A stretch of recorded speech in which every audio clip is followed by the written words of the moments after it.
Coming up on News Live at 6, our Jude Bazerman covers how SU faculty feels about AI in the classroom. Plus, one local business owner is highlighting many small businesses in his general store. And Dean Brian Conkle is leaving his role as Dean of Hendricks Chapel. News Live at 6 starts right now. This is Citrus TV News Live at 6, your campus news leader. Welcome into a snowy News Live at 6 on this Tuesday. I'm Isabella Galan. And I'm Jackson Breslin. Thanks for joining us. Wiping you at 6, Vice President and Dean of Hendricks Chapel, Brian Conkle, announced he will be leaving the university to step into the position of president at Valparaiso University. Dean Conkle began his role at Syracuse in 2017, and during his time at SU, he led a 933% increase in student participation at Hendricks Chapel. His term as the 20th president at the private Lutheran College in Indiana will begin on January 1st. The Whitman School is launching a new program providing hands-on startup experience for students. The Orange Business Angel Network is set to start with a cohort of about 15 students next semester. Those students will organize pitch events and connect entrepreneurs with accredited angel investors. Whitman is accepting applications for students, angel investors, and entrepreneurs. More information can be found on the Whitman School's website. SU Dining Services says it is looking into social media to share more updates with students. At last night's Student Government Association meeting, Dining Services staff spoke with representatives to hear their concerns and suggestions for how to improve. New menu options like acai smoothies and changes to the catering system were also discussed. Colleges and universities across the country have been learning about artificial intelligence in real time. Citrus TV's Jude Bazerman explored how some professors at SU feel about AI use in classrooms. We must proceed with caution, but that we can't just stick our heads in the sand and say it never happened. It's been 3 years since generative AI took college campuses and longtime professors by storm. If people are allowed to have their computer right in front of them all the time, then there's the potential for just relying on AI rather than your own native wits. Callahan has been teaching at SU since the late 80s, but knows it's important to adopt AI into her classes. I think it would be dangerous also to completely ban AI because we can't turn the clock back. Many professors agree with Callahan's philosophy of allowing AI while also maintaining caution. Everyone is facing in these more humanities-oriented disciplines is that just a little bit of knowledge, you can get them to write any paper that you want. Beyond cheating, Callahan wants to make sure every student takes important skills away from her courses. That this could be a very exciting, productive, creative moment of collaboration between professors and their students. Well, Jackson, looking at those videos, it looked really rough out there. Getting outside this morning really took a lot for me. Yeah, Isabella, it's a good thing that on this show you only see me from about the knee up because the snow boots and the suit don't really go together very well. No. But luckily I was able to wear my boots. I didn't slip, which was a big worry for me, but it is nasty out there. Yeah, I was in my car. I had to go drive around, do some errands this morning, and it was not fun, let me tell you. And unfortunately, we had to send Roman Verna outside for again this week. One last time. We had to. We had no choice. But Roman, how's it feeling out there? And guys, yeah, that's right. It is freezing out here. And although that precipitation we saw earlier in the day has gone away, as well as that winter weather advisory that was in effect till 3 p.m., those have both gone away. But the snow remains and those freezing temperatures are only getting worse. As I stand outside right now, it is 29 degrees. You can probably see my ears and my fingers freezing. They are bright red, so I'm waiting to get them back inside. But the main warning that we have for today, although that winter weather advisory is gone, all this snow that's on the ground, I'm standing about 5 to 8 inches of it right now. That snow is going to melt and that snow is going to freeze over tonight. So that's going to make for a bad commute tonight and a worse commute tomorrow morning. Sleet is expected too. We might see some more flurries into some freezing rain and sleet. Keep an eye out for that and make sure you drive very, very slowly. Syracuse City Schools and Ithaca City Schools both closed today. We'll see if that carries over for tomorrow. That's all I have for now, though, guys. I'll see you back in studio where it's nice and warm. Thanks, Roman. We're definitely waiting for you with some nice heat inside the studio. But a general store isn't just selling food. They're also featuring local businesses around the area. Citrus TV reporter Sophia DeStasso tells us how one owner is bringing a unique way to sell his products. Walking into Eugenia's general store, you're greeted by fresh, locally made products.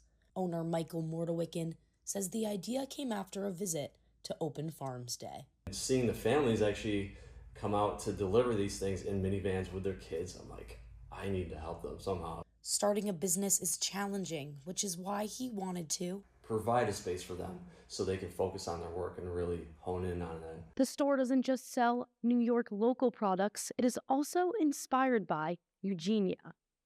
I didn't have a name for it. I knew the concept. I knew where I wanted to go. I'm like, you know what? I need a logo. I need a store name and a brand, basically. I'm like, well, but it has to have meaning. It has to mean something very deep, but it has to embody all the values.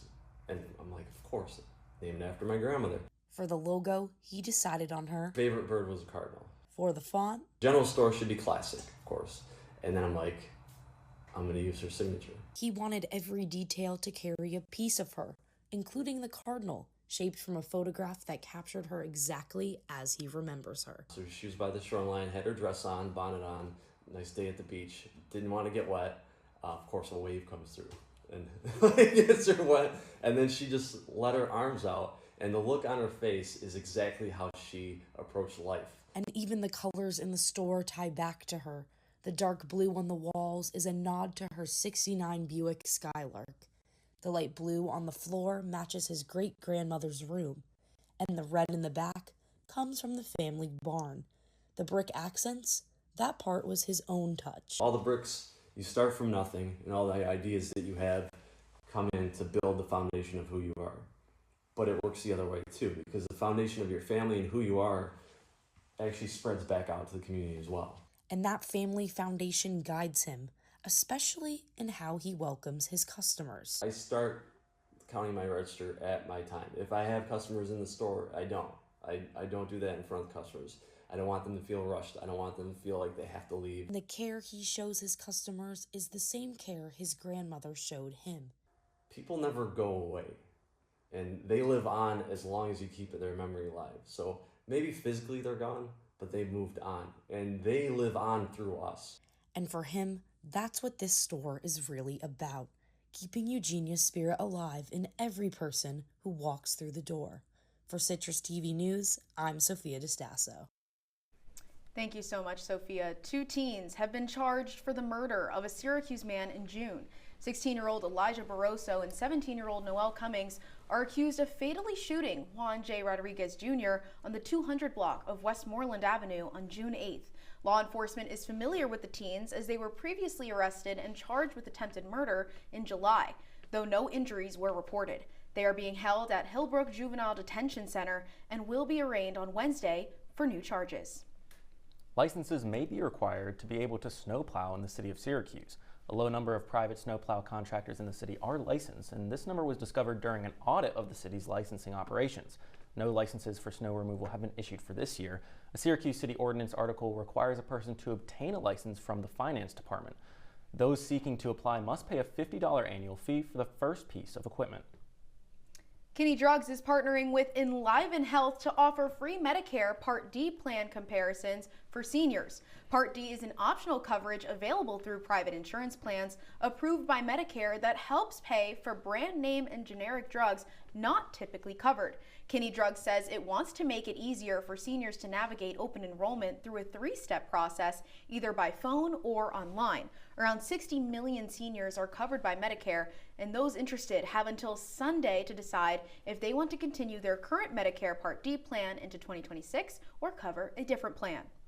New York is set to ban disposable foam coolers starting next month. Beginning on January 1st, the sale of any foam coolers, ice chest, or other containers designed for cold storage will be prohibited.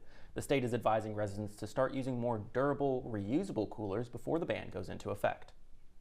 Travelers without a real ID will soon have to pay a little bit more. The Transportation Security Administration announced Monday that air travelers in the U.S. without a real ID will soon have to pay a $45 fee. The updated ID has been required since May, but passengers without it have been allowed to go through security with a warning and additional screening. Real ID enforcement has been delayed several times, but officials say travelers should be prepared for new fees and stricter ID checks as the deadline approaches.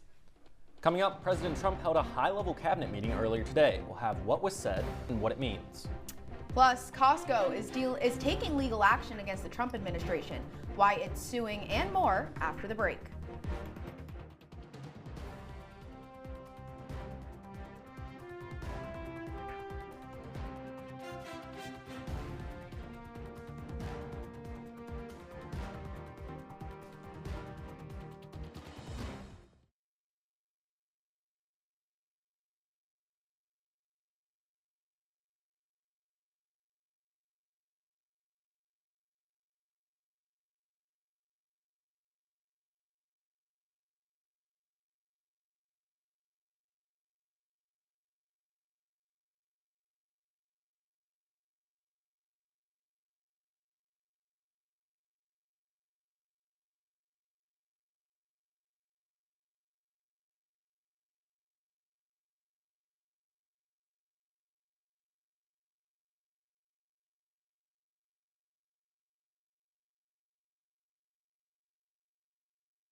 Throughout the country, the and we're going to go the wrong way if we keep taking in garbage into our country.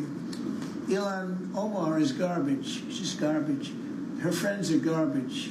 But when they come from hell and they complain and do nothing but we don't want them in our country. Let them go back to where they came from and fix it.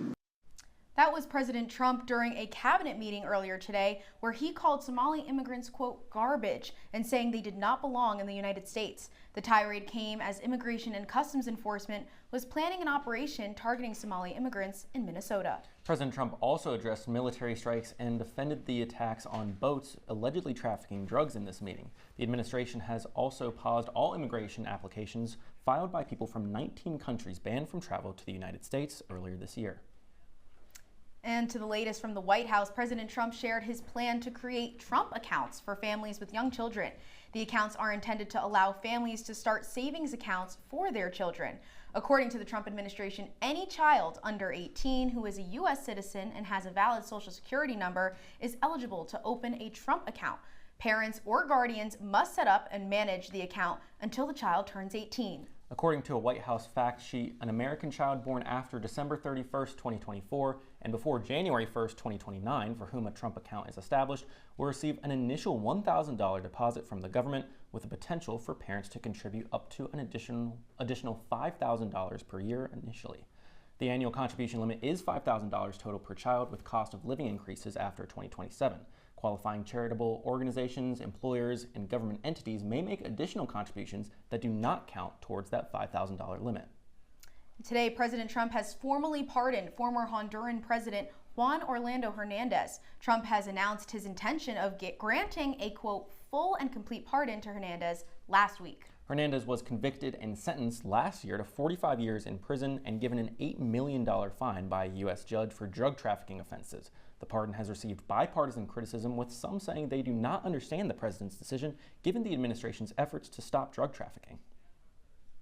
And Costco is suing the Trump administration to ensure it's eligible for refunds if the Supreme Court stops Trump's tariff policies. The company has not said how much the tariffs have cost them, and other companies like Revlon and Yokohama Tire have filed lawsuits following Trump imposing emergency tariffs as well. Now, the Supreme Court heard arguments in a case challenging Trump's tariffs last month. The federal government has collected more than $200 billion in tariffs. Treasury Secretary Scott Bessent says half of it may be refunded if the court rules against the Trump administration. New details tonight on a man accused of shooting 2 National Guard members near the White House last week. Raman Nalla Lochinwall is pleading not guilty to charges related to the shooting. He appeared virtually in court earlier today from his hospital bed, his injuries stemming from being shot multiple times by law enforcement. Of the 2 National Guard members shot, one of them, Sarah Beckstrom, died from her injuries a day later. Lochinwall was charged with multiple crimes, including premeditated murder and assault with intent to kill. And when we return, I'll have your full 5-day forecast plus today's radar. Stay with us. Did you hear about the pony with a sore throat? He was a little horse. Can I tell you a cat joke? Just kidding. Why couldn't the Why was the basketball court all wet? Why? Because the players kept dribbling all over it. Where did Cavs go on vacation? New York.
From the CitrusTV Weather Center, this is SU's most accurate weather forecast.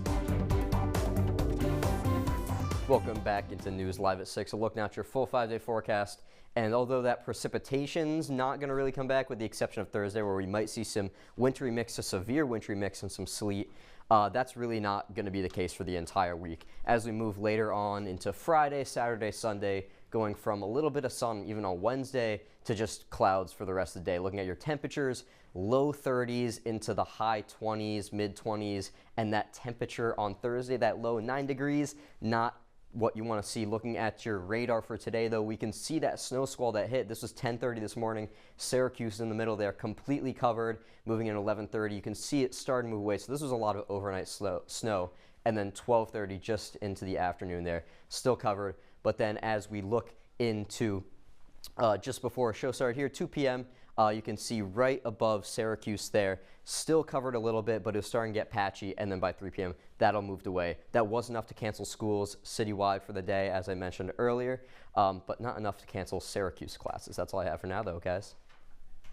Well, it's like last week wasn't enough with all of the wicked puns. If you didn't catch that, we kind of found a way to get a few in there. We're going to do one more because it is a wonderful day here in Syracuse because the Wicked National Tour has officially arrived and began setting up the set in the Landmark Theater. The set was transported in 13 semi-trailer trucks after coming from their stop in Buffalo. Now, the last time the Wicked National Tour was here in Syracuse was in 2017.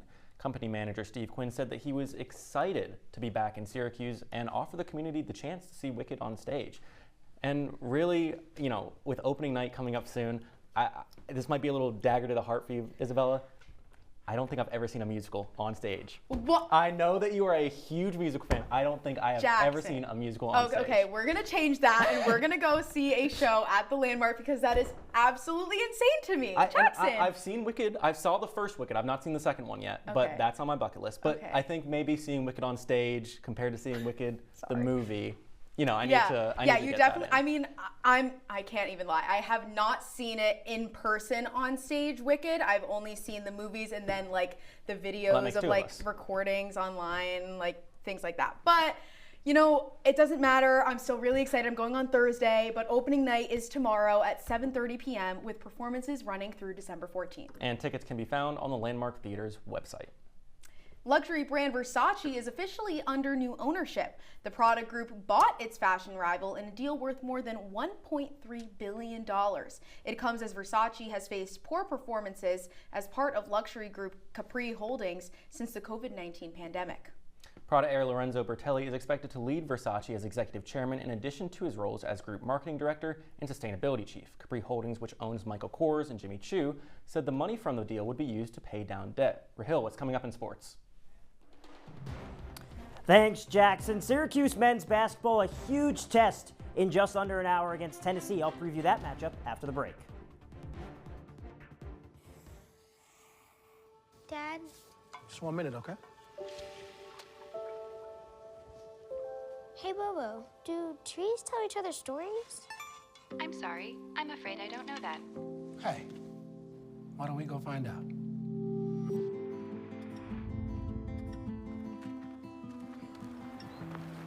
Listen. Do clouds take naps? I couldn't tell you.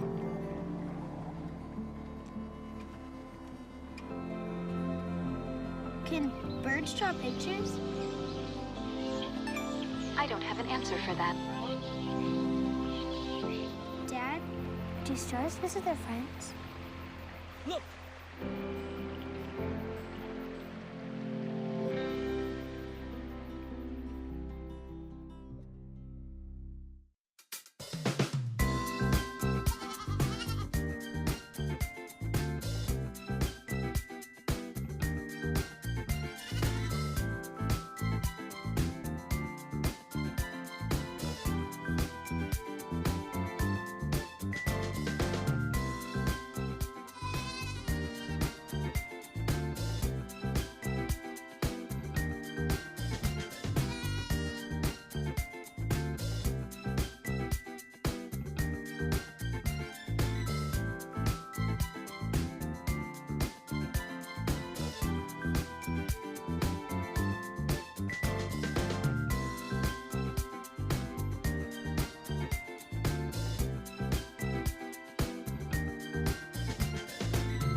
And now, your CitrusTV Sports Report.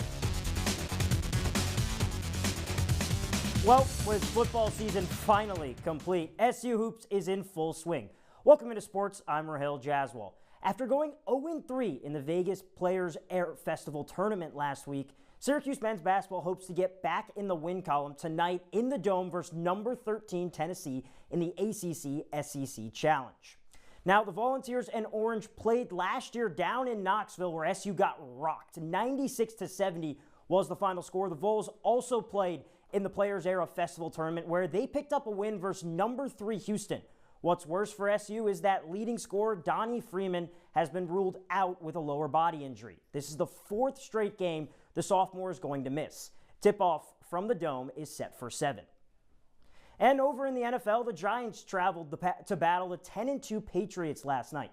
New York came into the contest at 2-10, but had some hope with rookie quarterback Jackson Dart being cleared for return after missing the last 2 weeks with a concussion. However, things still didn't go according to plan. Pick things up in the first quarter. Giants already trailing 3-0, punting away. Giants fans have been used to seeing that all season. It's Marcus Jones from the 6-yard line, 94-yard house call all the way back into the end zone. Pats rolling. They go up 10-0, not even 10 minutes into the first quarter, and things just got bad, went from bad to worse. You see the sideline there. 1 minute left in the first quarter. It's Kayshon Boutte in the back of the end zone to give the Patriots a 17-0 lead at the end of the first quarter. But you've still got 3 quarters left. Could New York come up with something? No. Down 17-7, 3 minutes to go in the first half. An absolute dime from MVP candidate Drake May to Kyle Williams in the back of the end zone. Patriots go up 24-7. They led 30-7 at the half. An absolute disaster for the Giants on Monday Night Football. Both teams would go scoreless in the third quarter. Start of the fourth, it's Devin Singletary on the direct snap. He goes in from 22 yards out. Giants would get the 2-point conversion, make it 30-15 at the start of the fourth quarter, but this late field goal here with 2:20 left in the fourth would seal the deal. Final score, the Patriots take down the Giants 33-15. New York now falls to 2-11 on the season. So the nightmare year continues for the Giants and myself being a Giants fan. But switching to the NBA, the Knicks battle the Celtics tonight at 8 o'clock. New York coming in on a 4-game win streak thanks to the play of guard Jalen Brunson, the two-time All-Star, averaging 29 points a game so far this season. That one set for 8 o'clock. The two squads met earlier this year with New York getting the victory in late October. Well, Rahil, I want to go back to the Orange and the game that is tonight. Do you have any predictions on how they're going to do tonight? Yeah, unfortunately, I think it's going to be a rough one for Syracuse. Tennessee, an unbelievable team, as I've talked about, already beat number 3 Houston in Las Vegas. Syracuse had their chance at a couple quad one victories and kind of fell flat on their face in the tournament. No Donnie Freeman as well. This one might get ugly for Syracuse, like the weather outside. Oh, yeah. Well, let's hope that it's a good game, Rahil. Thank you. After the break, we'll have one last look at your wake-up weather.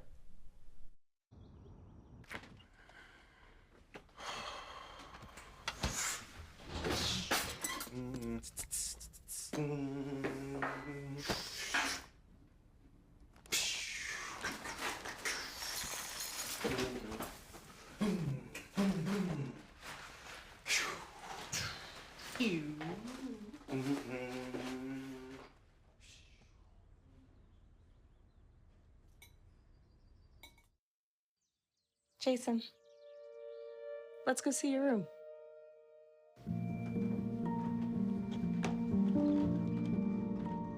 What do you think? We kept it a little spare, so you can decorate it how you like.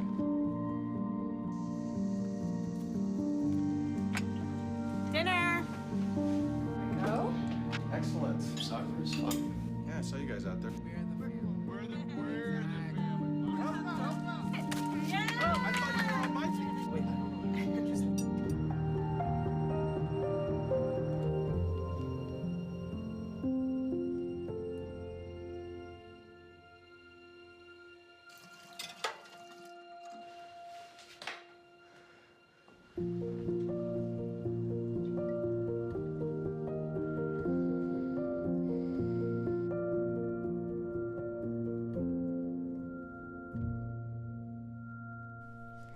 And welcome back to News Live at 6 now. Look at your wake-up weather. 24 degrees, overcast, some light flurries maybe. Those temperatures still very, very, very chilly, but that sun might peek out, so that would be nice to see that after just a day of nonstop snow.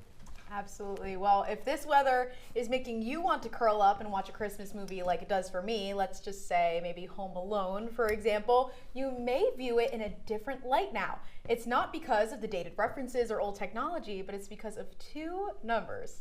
6, 7. The numbers that have become a popular internet meme are heard multiple times throughout the movie. Kevin McAllister's house number, 671. Guys, I feel like I'm like a sleeper agent. Whenever I hear those two numbers, I'm like activating my hands immediately, just go to it. It just happens. It's taken over. It really has. There is something serious wrong with this. Seriously wrong with this generation. The fact that we can't sit and watch Home Alone normally now, we have to worry about this 6, 7. So it's like, I remember as a kid, you know, we always had like stupid things that we would laugh at. Yeah, but two numbers, I mean, what are we doing here? But like, the fact that we all still find it so funny, and like we're in It's college, like this isn't even just like the 5-year-olds that think it's funny. Like we think it's funny on a daily basis. I think every generation has their like numbers joke. Like I feel like we had like 21 Yeah. was like a big one. Yes, So I feel like every yes. generation has. But why? That's a great. Why do we find numbers like 2 numbers in a row? Why is that funny for some I don't reason? know, but all I can say is I did watch Home Alone last night before I knew about this, and I did audibly laugh. They did say 6, 7 multiple times, so I am no better than any of the 12-year-olds I fear. That's rough. But that is Citrus TV News Live at 6 for this Tuesday. Don't forget, you can follow us on X and Instagram at CitrusTV News. Now, for the entire Citrus TV News team, for the last time this semester, I'm Isabella Galan. And I'm Jackson Breslin. Have a great night, Syracuse.